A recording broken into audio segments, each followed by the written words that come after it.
Fallas comunes en una Bombardier DS650. Relevador chillaba nada más, escuchaba el sonido pero más no arrancaba. Cambiar luces, también sonaba este relevador.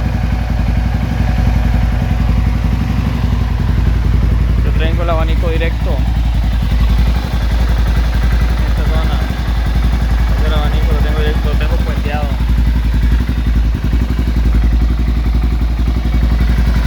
Está puenteado el abanico para que entre directo. No me arrancaba. Problema la batería. Hay que reemplazar batería. Y también me falla lo que son las revoluciones. No pasa. Ahí hay que checar carburador. Ahí traigo esos síntomas. Planes, tengo toda desarmada. Planes mañana comprar batería y limpieza de carburador para ver qué tal funciona.